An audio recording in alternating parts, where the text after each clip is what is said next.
Olá a todos. Abraço aí para o Luiz do canal Bolsonaro 2022. Então, eu estou aqui para comentar um pouco sobre essa questão do carro movido a água, que na verdade é hidrogênio e oxigênio. Algumas pessoas dizem que a combinação a posteriori do hidrogênio com a água possa fazer com que essa água seja, entre aspas, queimada, não volta mais, não devolve a substância no seu formato original à natureza. Isso não faz sentido nenhum, inclusive eu vou deixar um link aí da própria NASA, onde mostra realmente como que funciona os motores foguetes que usam esse princípio de hidrogênio e oxigênio misturados, embora usem na forma líquida, né? Os criogênicos, o oxigênio a menos 189 graus Celsius, né? E o hidrogênio a menos 253 graus, para que eles fiquem na forma líquida. Isso faz com que o volume que eles ocupam seja muito menor do que se fossem levados na forma gasosa. Seja como for, seja na forma líquida, seja na forma gasosa, seja na forma sólida, se puder reagir, o componente final vai ser água, o resultante final vai ser água. E por que eu afirmo isso? Pelo seguinte, o hidrogênio existente no universo representa a maior parte da matéria, são 70% do que existe no universo é hidrogênio. E as águas que nós temos no nosso planeta, da onde elas vieram? São resultantes justamente da combinação de hidrogênio com oxigênio. A molécula de água forma isso. Então, quando essa história de que a água evapora, depois a água cai novamente, e nesse caso ela não se altera, e que se for separado nos seus componentes primordiais, como hidrogênio e oxigênio, e depois misturados numa câmara de combustão do motor, por exemplo, de um veículo movido, entre aspas, a água, que não vá virar água novamente, isso é uma furada. Isso não tem sentido nenhum. Do ponto de vista químico, a combinação que resulta em água, justamente por isso que promove energia, para mover os veículos, inclusive foguetes, como é o caso do foguete Saturno, o segundo estágio era constituído por 5 motores Rocketdyne J2, que eram movidos a combustão promovida por um oxidante LOX, né, que é o oxigênio líquido, e o combustível, o hidrogênio. Então esses dois propelentes, quando misturados na câmara de combustão, promoviam o impulsionamento do segundo estágio, né, já em órbita praticamente, né, ele era desprendido, já acionava o terceiro estágio, que também era movido por um motor, no caso, também J2. Então também oxigênio e hidrogênio na forma líquida. Então essas considerações que eu faço aqui, a fórmula que resulta na combinação de hidrogênio com oxigênio é a seguinte: você tem O2 e H2, que é a molécula, né, o par fundamental desses elementos. Não existe o H separado, é H2O2. Então o que existe, mas não na natureza livre, na forma de íon, como seja. O que vai acontecer é o seguinte: você vai precisar de 2 moléculas de hidrogênio para uma molécula de oxigênio. Então, H2 mais O2 resulta em 2 moléculas de H2O, mais energia, justamente a energia que é aproveitada para mover, né, os veículos. Uma parte dessa energia é perdida na forma de calor. Isso contraria essas informações aí de que a água é queimada, que não vai voltar para a natureza, contraria um princípio fundamental, que é uma lei de Lavoisier, que dizia o seguinte, que nada se perde, nada se cria, tudo se transforma. Ele foi o primeiro a estudar profundamente os elementos, né, os materiais da natureza, as substâncias, com mais detalhes, né.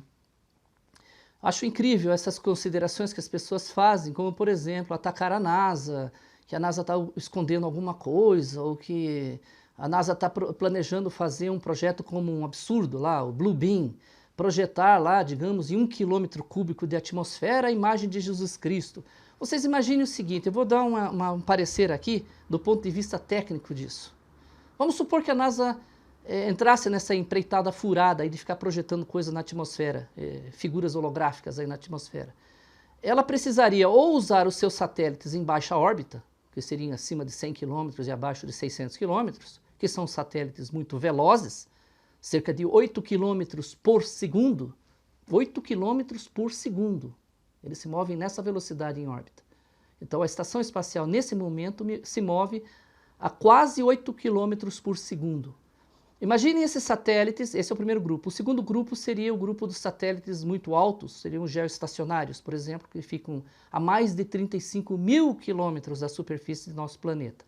Então imagine o primeiro grupo se deslocando nessa velocidade incrível, absurda, tendo que atingir vários satélites sincronizados, tendo que atingir os mesmos pontos na atmosfera para fazer essa imagem. Seria o mesmo que você pegar aí uma espingarda e querer atingir com uma bala uma mosca voando, digamos, a 30 km por hora, a 50 km de distância. Mas detalhe, acertar entre os olhos dela. É mais ou menos o mesmo, tá? Então, do ponto de vista tecnológico, é uma coisa inviável. O outro grupo de satélites está muito longe. O que isso acarreta? Embora eles estejam aparentemente parados, por isso que são chamados geoestacionários, porque eles na verdade estão se movendo, mas com a mesma velocidade de rotação do nosso planeta. Então aparentemente eles estão como que parados no céu, mas não estão de fato. Estão girando de forma sincronizada com a rotação do nosso planeta. Se você pegar um satélite desse, um grupo de satélite desse, para projetar a mesma imagem na atmosfera, eu penso que você teria que alimentá-los com uma energia vindo da Itaipu, ligar Itaipu neles. Por quê? Porque a quantidade do fluxo luminoso, o fluxo luminoso necessário, os lumens necessários para fazer essa imagem, seria um absurdo. Seria um fluxo luminoso da ordem de 1 milhão de lumens, né? O que não tem sentido. Isso para conseguir uma intensidade luminosa, né? Sei lá, milhares de candelas, né? Para poder fazer uma coisa dessa. Então é um absurdo associar a NASA a esses projetos ridículos aí que fazem essas teorias de conspiração. Não tem nada a ver. Isso aí não tem nada a ver. Seria muito mais fácil, então, ou portanto, projetar essas mesmas imagens a partir do solo, horas. Porque essas imagens, o solo vai se mover praticamente com a mesma velocidade dessa porção de espaço, né? Então a NASA não tem nada a ver com isso, né? Se tem algum projeto Bluebeam, esqueçam, a NASA não participa nesse sentido. Nesse sentido, não. Para projetar imagens no céu, isso é inviável do ponto de vista tecnológico no presente momento. Isso tudo é fruto do quê? Teóricos da conspiração. Alguns são movidos pelo quê? Ataque sistemático a símbolos do Ocidente, principalmente grandes símbolos da cultura americana de sucesso, como é o caso da NASA. As pessoas que atacam a NASA estão prestando um desserviço à sociedade ocidental. Na verdade, estão atacando justamente os liberais, conservadores, o mundo livre, né? A NASA não está escondendo nada. O objetivo da NASA é justamente mostrar conhecimentos ao mundo. O que ela descobre, ela publica na forma de artigos científicos. Está lá na NASA, nos sites da NASA. Inclusive, eu vou deixar um dos sites aí que demonstra a questão da reação do hidrogênio com o oxigênio, formando água mais energia. O objetivo deles, então, vou dividir em dois grupos também. Um grupo seria daqueles que realmente têm intenção perversa de atacar os símbolos do Ocidente, como, por exemplo, atacar Hollywood, atacar a NASA, atacar qualquer coisa que seja grande, né? Atacar as nossas religiões, a base cristã judaica da nossa sociedade, atacar o sistema de leis, atacar a educação. Isso faz parte de um grupo perverso de pessoas que vocês sabem quem são, né? Esses comunistas ou globalistas também, que têm esse objetivo. O outro grupo é induzido. São pessoas normalmente ignorantes, que não conhecem muita coisa sobre ciência, e que vem falar um monte de besteira, que não tem sentido. Muitas vezes usados, né, como dizia Lenin, né, idiotas úteis, que são usados como massa de manobra.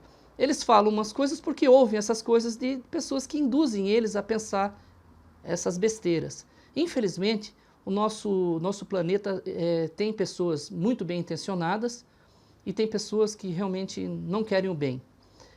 Eu, como professor, tenho uma missão de passar aquilo que é, do ponto de vista científico, a realidade física. Não estou aqui para falar coisas diferentes, né? Eu não venho aqui para falar a Terra é plana, porque a Terra não é plana e isso até é incrível. No pleno século XXI, tem pessoas ainda que acreditam que a Terra seja plana. Isso quando Eratóstenes, há 2.200 anos, já havia provado que a Terra era uma esfera.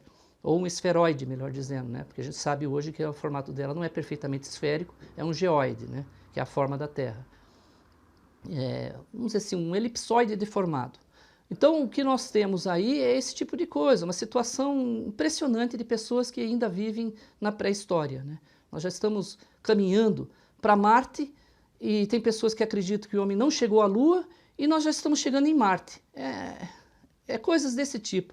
É isso que nós temos que fazer, evitar, né? Nós temos que fazer com que a sociedade realmente avance para que nós não fiquemos atrasados em relação às nações desenvolvidas, né? Eu estou falando aqui referindo-me ao país chamado Brasil, né? Um abraço a todos.